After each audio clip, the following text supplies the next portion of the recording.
Right. So the yeah, so this was the data set.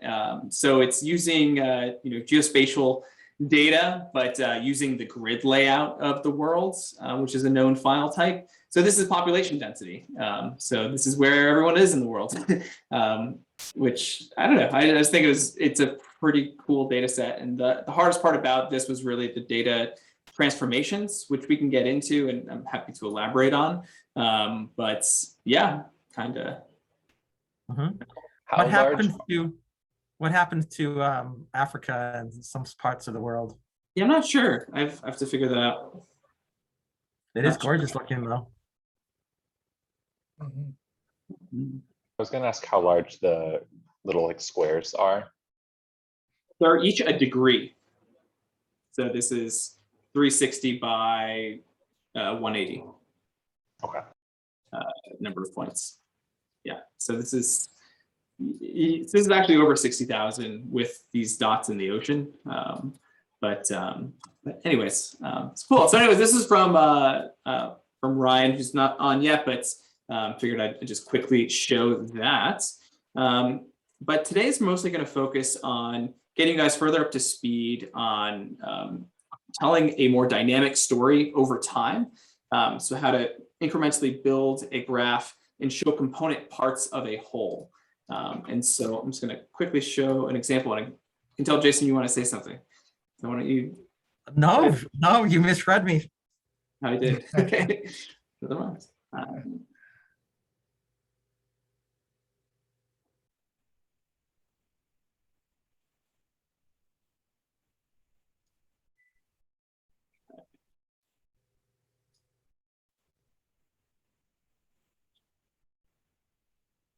All right. So this is the flow that we're basically going to rebuild part of. Most specifically, this last step, where what we're looking at is the supply curve for Texas during the month of February. And what's unique about this is that you're seeing component parts. So you can see the 100% line, so the sum total of all of the different types of power generation. So we can see it's made up of gas, wind, coal, solar, nuclear. So these are the component parts. And then within each category, you can actually see the percentage from 100%. So you can see that 100% line, and then when it drops down, the ability to actually interact with this. So the main point of today is really going to be, how can I tell a dynamic story and actually set it up so that someone can do that in the Flow story creator, which doesn't have as many buttons and things to click, so anyone else could do that. And yeah, be able to piece together a story that way. Jason, anything else you'd like to highlight or note before we dive in? Yeah, let me share my one slide about the story creator so that you can see how that fits into our overall view. And Prezi, if it will load, you can wave your hands for a moment. So here we go. Share, and we'll jump to the slide. Okay. So you guys, of course, have seen the Flow editor, and it's necessarily complex is the phrase I use for it, because you got the universe of the world's data. There's a lot to do there. We make it as easy to use as possible, but it's still got pretty extreme customization possibilities. We don't think the whole world is going to live in Flow editor. They're not going to all learn how to use it. However, we think that a much larger group of people will be able to use a much simplified interface. And we call that the story creator. This is, if you're the Flow designer, you're going to hand it off to your boss or hand it off to a colleague who wants to rearrange the steps, wants to focus in on a certain aspect of the data and get ready for their meeting, this afternoon or tomorrow. And so you can see it's only got a few buttons: add step, add text, update camera. That's pretty much all you do here. But within that, there's quite a bit of navigation and control. And Michael's going to show that to you. But just giving you the overview of how it relates to this Flow editor before he digs in and shows you the whole product.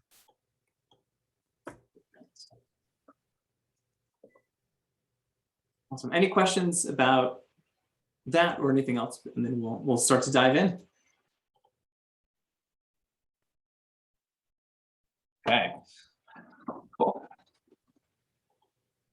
So, and I'll share my, no, we'll do it like this for now. So, so what we're looking at here, this is the data set. So I put this, or I sent this out in the email just prior to this meeting. I'll also put this in the chat window as well for people.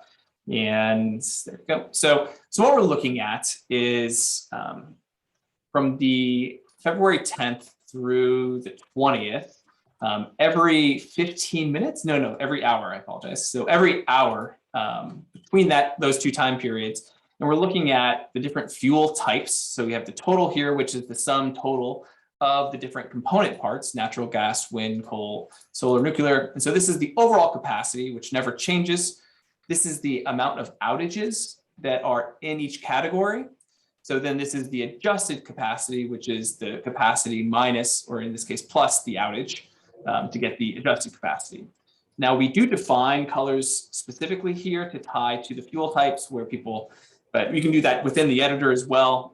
So you don't have to define it here, and it was just easier to do it in this instance. And then we also see the percentage of capacity. So it's just the same number, but looking at a percentage from 0 to 100% as opposed to the actual megawatt value. So I'm going to pause there. Any questions about the data that we're looking at? Otherwise, I'll start to plot it. I wouldn't say it's necessarily about the data, but it's just looking at this. I see you're using hex in here for the color. Is it possible to do RGB, or does it have to be hex? Yes, it can be any of the ways you can express a color in CSS. Okay. So you say RGB and then 3 numbers from 0 to 255. You can't do RGBA. Okay. You can also do 0x and then the hex values. And if you've got a very, very large data set, doing 0x and then the hex values, so 0x FFFFFFF, that's going to be fastest because we actually have to ask CSS for each color. But if you've got a reasonably small data set, yeah, you can type in blue, magenta, light green, any valid CSS Okay, cool. color. Thank you. Mm-hmm. Great. So there. Okay, so let's start to build this. So what we'll do is, in this instance, we recently added this. So when you click on select for the data source, you now have the ability to link to a Google spreadsheet directly. So as opposed to needing to always upload a CSV, you can paste in the URL to the Google Doc, and it will import the very first sheet. So you have multiple sheets, it will basically take the first one. And yeah, so that makes it way easier, and you can always just hit this refresh button to pull the latest if you've made updates. So we're pretty pumped about that.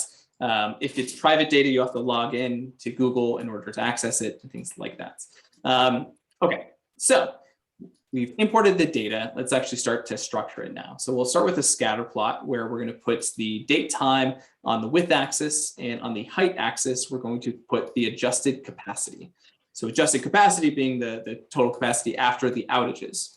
Now on the depth axis, let's go ahead and add in the different fuel types. Where on this, let's go ahead and add in a color scheme based on those fuel types. So for this, let's add in this 12 color mix. And so we can see the total here in the back. And you'll notice that total is in the back, and it's ordered this way because the data was ordered this way. It's based on what comes first in the data sets is the order in which it will appear.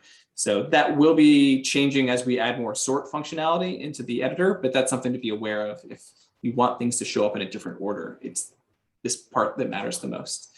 Okay, so now we've set up some basic structure. Let's go ahead, and this one we'll use area charts. So I think we've mostly used connections before, but this basically adds in the same as when you select to axis or map, but this allows you to add it for a whole group. And so I'm going to select fuel type here.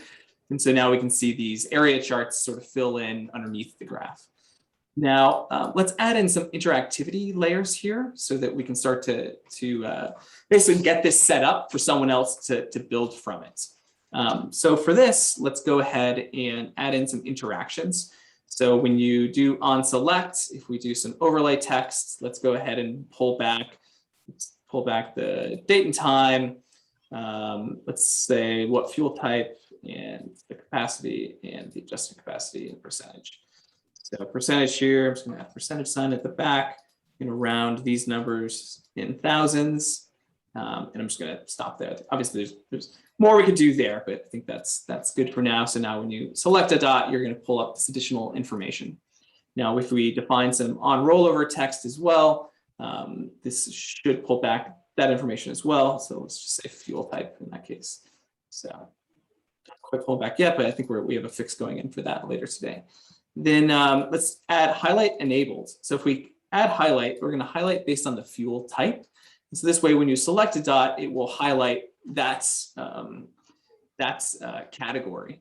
Now, my personal preference, and everyone has their own sort of takes on these, is I like to actually have everything else go to a miss, and then that one stays the same color. So everything else changes and it stays the same, as opposed to changing the thing you're selecting. But totally up to you in terms of what you think worked best for your design. And let's add this last one, which is this axis drag select enabled. And this is the most important one for this presentation, where we don't necessarily want to present this by presenting all of the dates and time right away, that we actually want to introduce each one incrementally as we tell the story.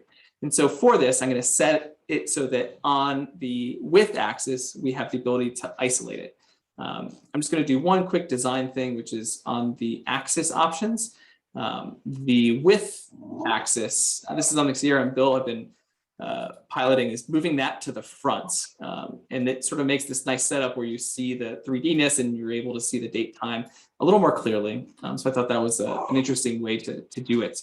And let me go ahead and make this just a little shorter here. Sorry.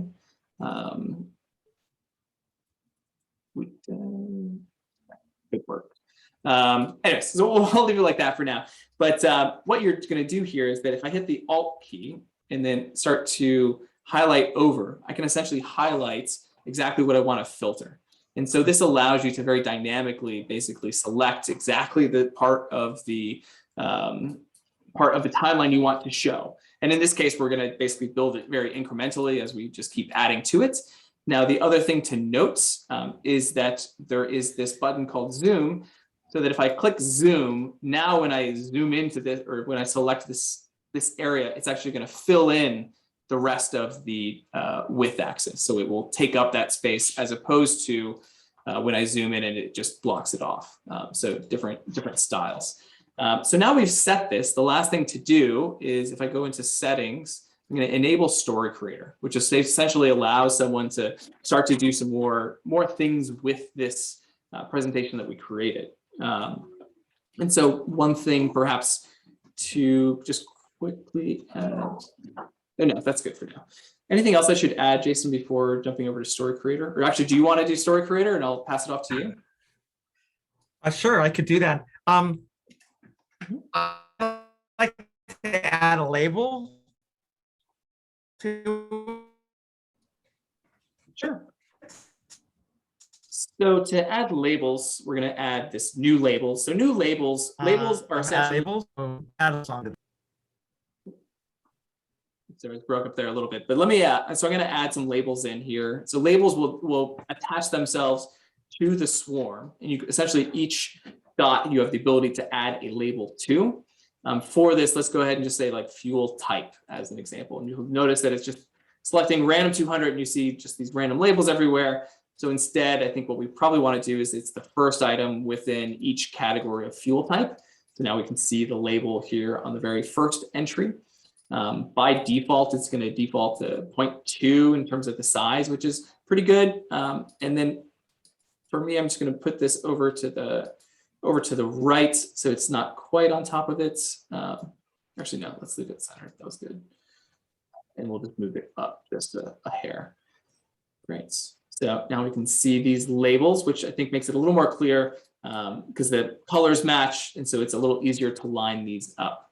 So we often find that works quite well when it comes to categorical variables.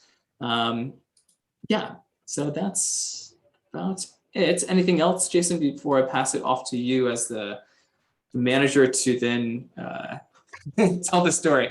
But if you're having internet issues, I can take it. No, I think I'll try it. Okay, cool. So in this simulated environment here, we have now basically created this template, which is just one step. And I'm going to pass it off to Jason now to basically tell the rest of the story. And I'm going to do one last thing, which is I want to, on the tick labels, since we have these labels now, I don't think we need this bottom part. So this is a little bit of a workaround for now, but I think important for you guys to realize that it's there.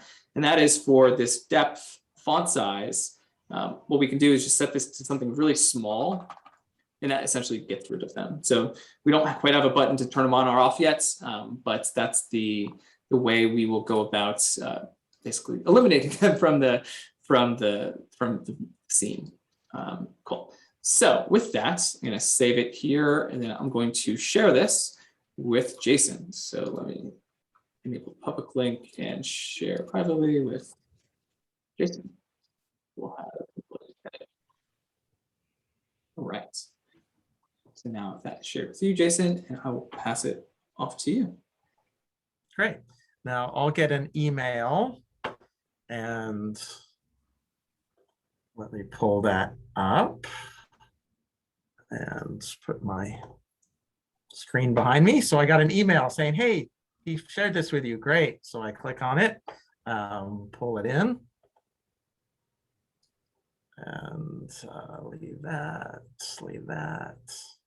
Okay, so here I see the thing he just sent me, and now I want to tell the story. So I'm going to go ahead and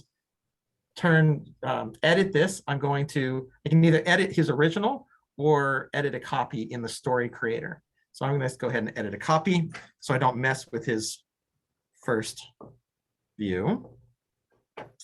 And first thing I'm going to do, let's just move this up a little bit. Let me find an angle I like somewhat. And you still need to update the camera in this view. So since I'm going to tell this story day by day, let's go ahead and do that. So I hold down my Alt key and I select a little section here on the front. And basically I've selected the first day. Maybe even I want to select there we go. So I can just, as I'm presenting this, I can say, hey, what we're going to do is we're going to look at each one of these capacities. So that's set. And I add a new step. And then I'm going to start to tell the story because hold down the Alt key here. Right. Yeah, that's good enough, I guess. Let me go ahead.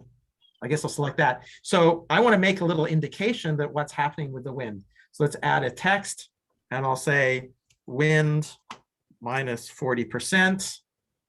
And in this case, I can actually even add a little annotation line to connect up. Let's just draw that there. So I now have a little line going from this text object to the wind. And well, I kind of like the way that highlighted. So you can tell that in order to place your 3D text, you might want to just rotate yourself around through the space and keep moving it until you get it into where it makes sense. In this case, I want it to actually face camera. I'll go ahead and put it over here. Okay, so wind dropped 40%. That sounds like a good step. I'm just going to zoom in on that because I'm kind of crazy about my camera positions. There we go. Now I'll add another step. And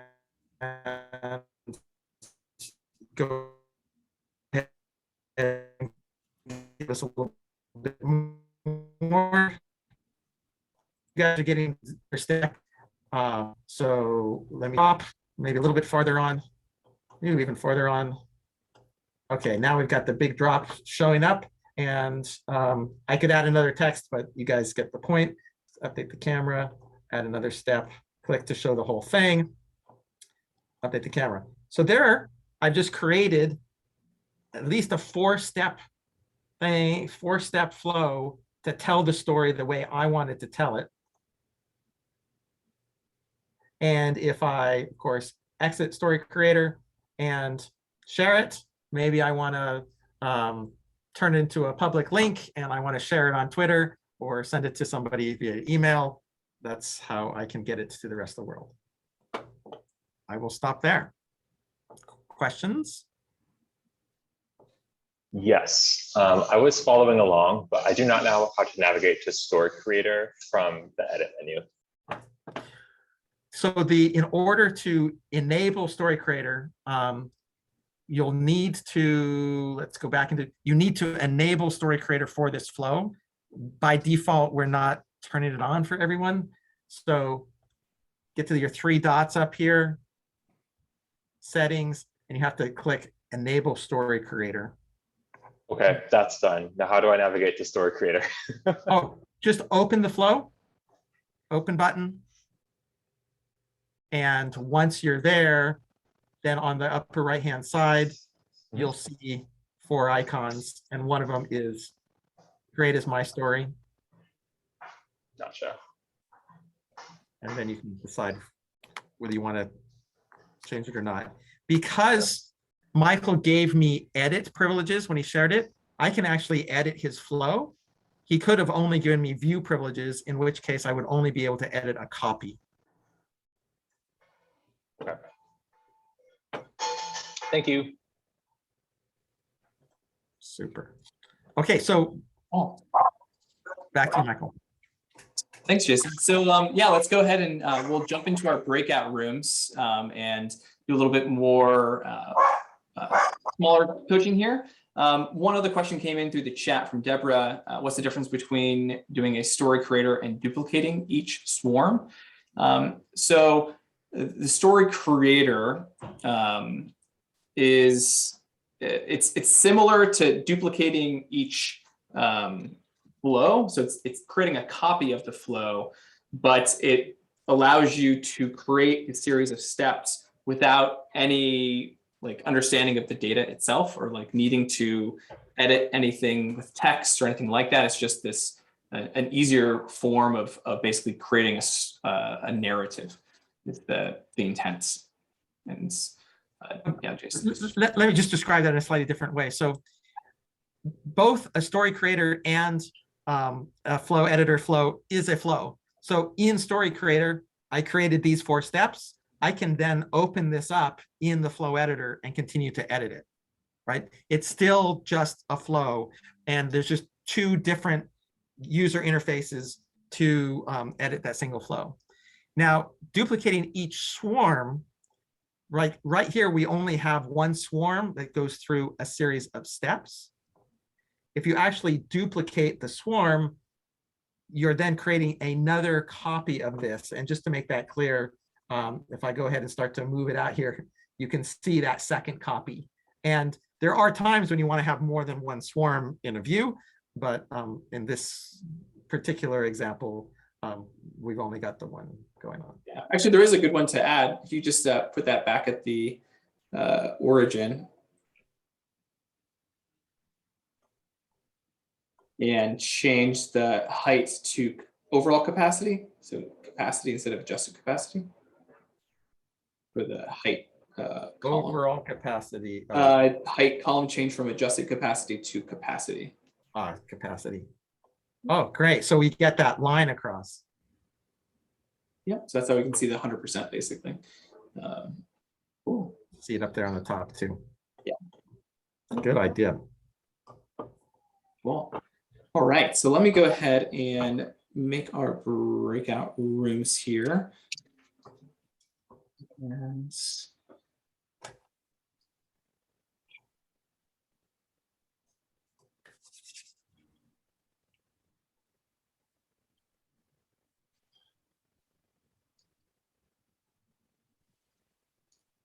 all right, cool. So rooms are open.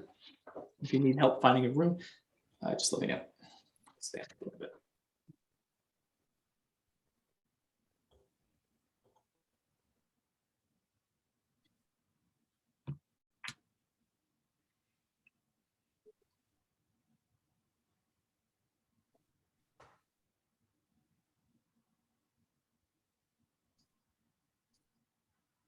All right, yeah, I think I might need help.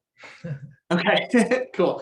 So Frank, I'm gonna move you into my room because it's just over there. So Mhm. let me go ahead and do that.